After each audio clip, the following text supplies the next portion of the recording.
Yung ang kintab no? Bagong hugas eh. Ayan. Hihatid ko sila ni ngayon kasi Christmas party nila. Christmas party nila January. Ano yun? Parang kami.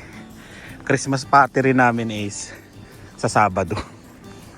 Ganun talaga pag mga retail tapos busy ang trabaho.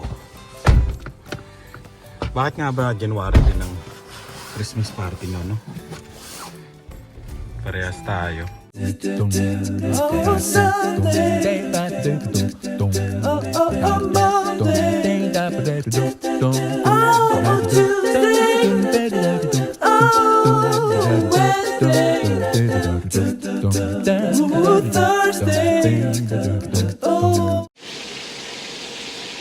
ingay eh.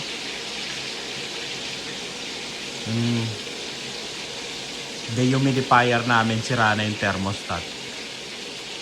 Pero gumagana pa siya.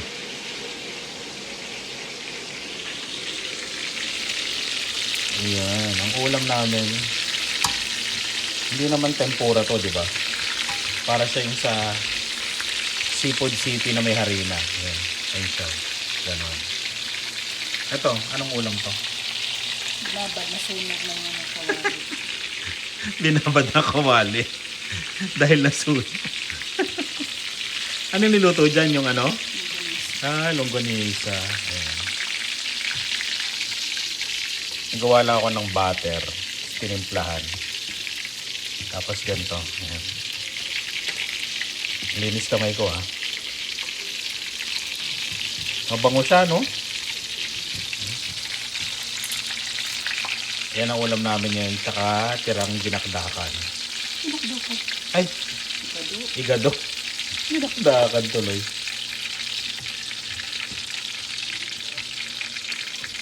Parang dumami tuloy siya, no? Sarap to sa suka. Nakikita kasi namin to sa ano? Sa ano ba to? Seafood City. Mahina lang yung apoy namin para ano? Hindi mabigla yung harina. Kailangan to ano eh, no? Maraming mantika, di ba? Ilulubog mo. Titipid kami sa mantika eh.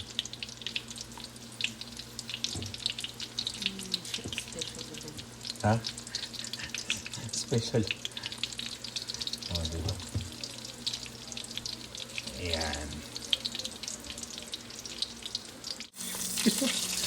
Gawin na nating oko yung last batch. Sunog na yata.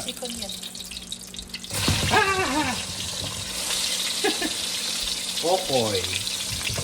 Sunog na yan. Yung trapa. Ayan, yung last batch ginawa ko ng okoy. The big okoy. Ito yung igado. Kain tayo. Let's eat. Ano ba ito? Nakalagay. Ayan. Order tayo ng merienda. Yan na lang muna. Yung nag-washing ako. $2 lang. Tinanggal ko lang yung mga dumi-dumi sa ano, sa gilid. Okay na yan kasi nagtutunaw naman eh. Madudumihan din uli yan. Daming na-order. Buti na lang online ako. Kukunin ko na lang. Grabe nilantak ang agad Meron tong cheese sa loob. Tapos ito, cheese lang. Kain tayo. Ay, may kagat na to. That's mine. Sa'yo pala to. Pala ko sa'yo. Akin na, hinawakan ko. Yan na lang sa'yo, bago. Kain. Yo. Eto na. Malalaman kung ano, kalabaw. Gusto mo pa ba sa amin? Ay nako. Ayan.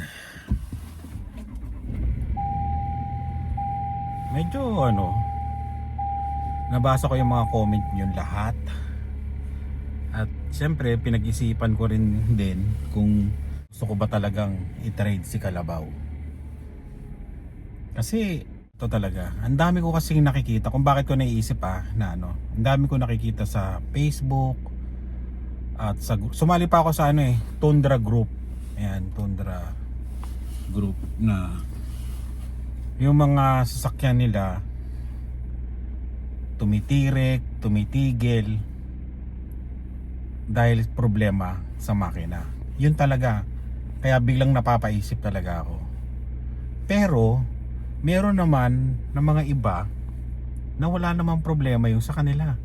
As in, nakatakbo na ng 220,000 miles. Hindi naman nila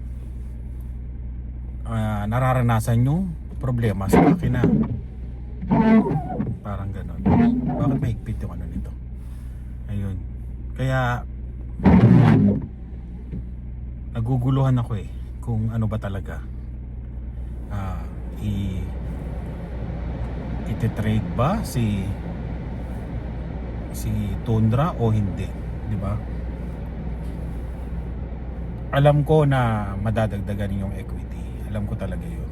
Kumaga yung babayaran ko ngayon, kasi nagpa-compute na ako dumating na sa cellphone ko yung computation na kung magkano uli yung babayaran ko. Nadagdagan siya ng $40 plus 46 yata, 44, parang gano'n. Basta hindi umabot ng 50. $40 plus bi-weekly. Yun yung nadagdag. Yun yung madadagdag kung ititrade ko sa Sienna. Ayan. Kinompute ko, almost malaki yon, malaki. Yung $40 na yon, malaki yon. Kasi kung bi-weekly siya, pumapalo siya ng almost $100 a month. Hindi lang mga 52 weeks ba, 56 weeks, parang gano'n. Malaki.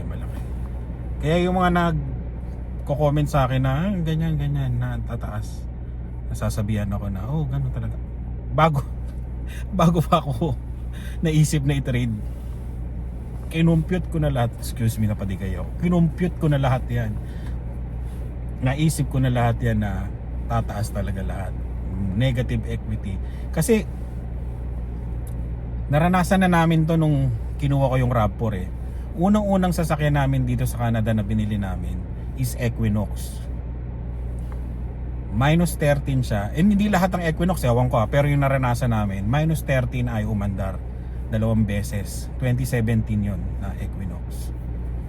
Kaya nung after a year, nung alam kong minus ganyan ay umandar, tinrade ko na sa Toyota, sa RAV4. Ayun. Kaya hindi ko alam kung magiging kaparehas na naman ng katulad dati na nangyari kung ititrade natin to. Pero so far naman wala namang problema sa akin. Na ano lang ako, na iniisip ko lang kasi na what if sa akin mangyari yun, di ba? What if na sila makasinos to ka. Wala kang dadaanan? Ha? What if na mangyari sa akin, di ba? Yun lang yung iniisip ko. Pero so far walang problema. Wala akong naririnig sa makina. Wala akong kaya warning si Lani sa harapan. Kaya yun. Magdala kang bag. Ako, magdala kang bag. Ayan. Ayun. Ayun. Kaya napapaisip lang ako. Diba? Pero so far, pero kung sa gusto ko to. Pero 'di ba, nag-iisip kasi ako na what if kung sa akin mangyari. 'Di ba? Kumbaga ayoko nang magkaroon ng sakit ng ulo, parang gano'n. Pero yun nga, yung kaakibat nun, ang consequence nun is lalaki talaga yung negative equity nga. Tapos yung hulog ko na mula nung kinuha ko to, October yata ko kinuha to. October, November. Tama, October. Eh, bali wala na yun. Diba? Parang gano'n. Kaya, masakit isipin. Talagang, sabi nga na sa nag-comment, nakalimutan ko eh. Learning experience. Learning experience. Sabi naman may nag-reply, expensive learning experience. Kaya, talagang expensive. Ngayon. Kaya hanggang ngayon, nag-iisip pa rin ako na iti-treat ba o hindi, di ba? Medyo masakit. Masakit sa pakiramdam, masakit sa bulsa pag kung iisipin, pero ayun, sa mga nagko-comment na ganyan. Yun, kinukuha ko yung lahat ng idea sa inyo. Kinukuha ko kung ano talaga, tinitimbang ko lahat. May nagsabi na nag-message sa akin na hindi mo naman nararanasan pa, di bakit mo pa ibibigay? Bakit mo iti-treat? Hindi mo naman nararanasan, di ba? Kasi papalitan naman ng ano yan, ng Toyota pag kung masira yung makina, papalitan nila yung mismong makina, di ba? Yun. Marami naghahalo-halo na may gusto kong palitan, may gustong hindi, di ba? Parang hindi ko talaga alam. Medyo ano ako ngayon eh. Lagi ako minsan nag-iisip. Pero so far wala namang binibigay sa akin problema. Ito lang yung screen na talagang may sulat na recall. May recall ako ng itong screen niya na naayos na nila. Ang problema yung makina. Pero wala naman akong recall. Wala. Kasi 2025 to eh. 2022 to 2024 yata yung may recall. Ayun. O kasama daw yung may kasamang 2025. Ewan ko kung kasama to. Hindi ko alam. Pero so far wala pang sulat to na dumadating sa akin. May takbo na siya ng 28,949 sa mga gamit-gamit ko. Yung nadagdagan na. Ano to eh. Nakuha ko to nasa 25 yata yun. Parang gano'n. Ayun, nadagdagan ko na siya ng mga 4,000. Ayun. Kaya, ayun. Magulo yung isipan, magulo. At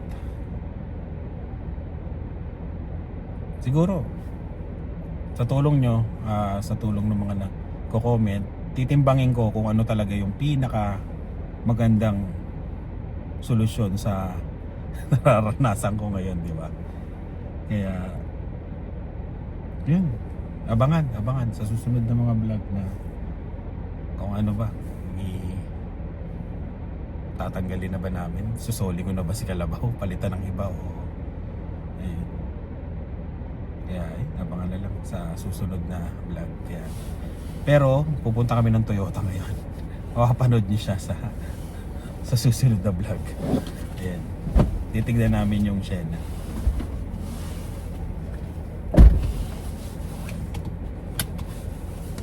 Dala na rin yung pag-grocery. May grocery din kami. Ilang bag yung dala mo? Dalawa. Ano, let's go. Mainit na ba? Parang ano, no? Pinainit ko na yung ano eh. Kuha na eh.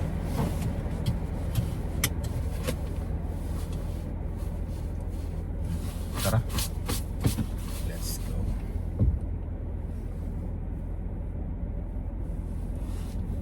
Dito ko sana paparado yung ano. Ay, oo nga pala. Nilipat ko sana pala yung RAV4.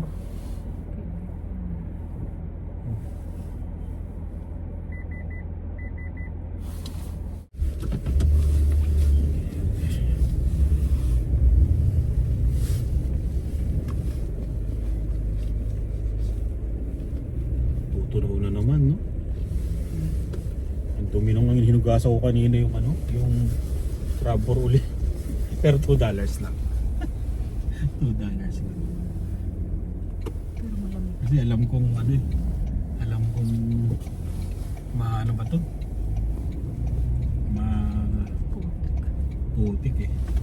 At least mawala. Ito bagong hugas to. Itong Tundra. Kasi inugasan to nung inayos sila.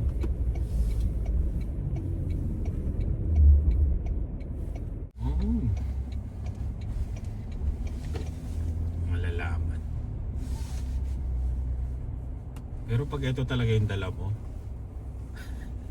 ang taas mo talaga eh, no? Ang taas mo talaga. Kitang-kita mo talaga lahat. Talagang ano siya eh. Tsaka pang ano talaga eh. Pang ano to. Pang kargahan talaga eh. Yung Sienna kasi, ano yan eh. Ilan seater yun? 7 ba? Titignan namin mamaya. Abangan nyo sa susunod na vlog yung ano itsura nung Sienna na yun. Hindi mababa yun. Oo, mababa yun eh. Kaya tsatsikin natin talaga. Pero ano approve na yun Kung gusto namin kukunin na namin. Pwede na namin iuwi mamaya. Pipirmahan mo na lang yung mga dapat pirmahan.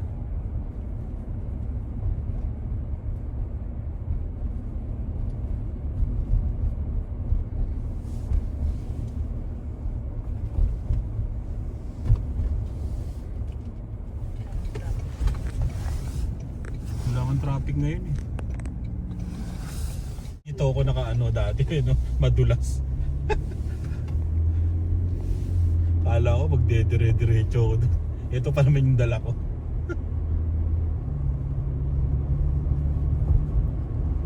Pero kung sa pagdadrive talaga, ako, magandang i-drive to. As in. Parang hindi truck ang dala mo.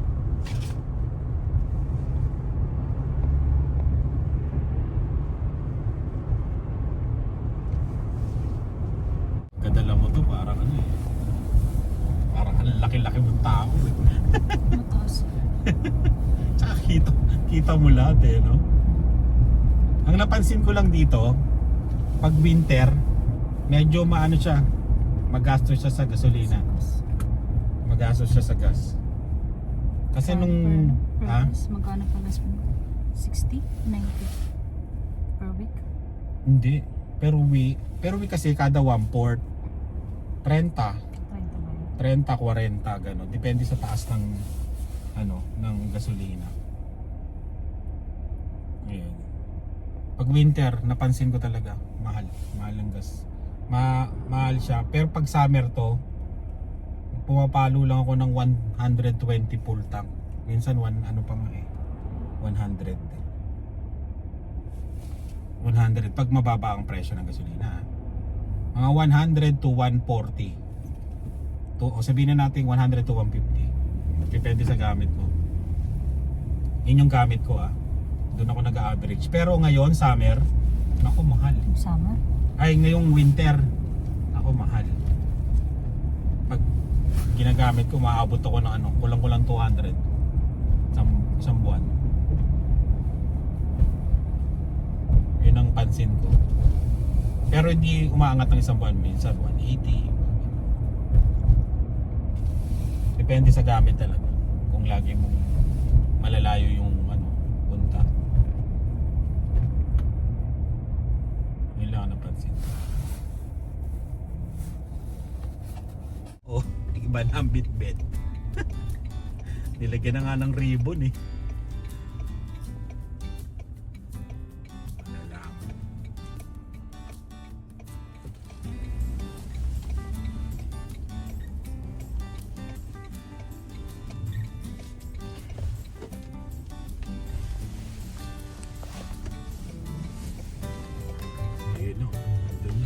Tinanggal na yata niya yung ribbon eh. Pinatanggal ko eh.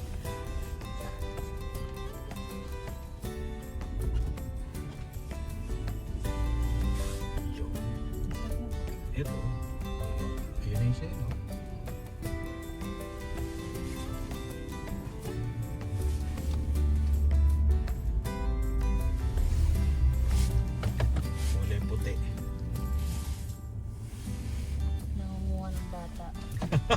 Pag yan ang kinuha namin, nangunguha ng ano yan, ng bata. Let's go.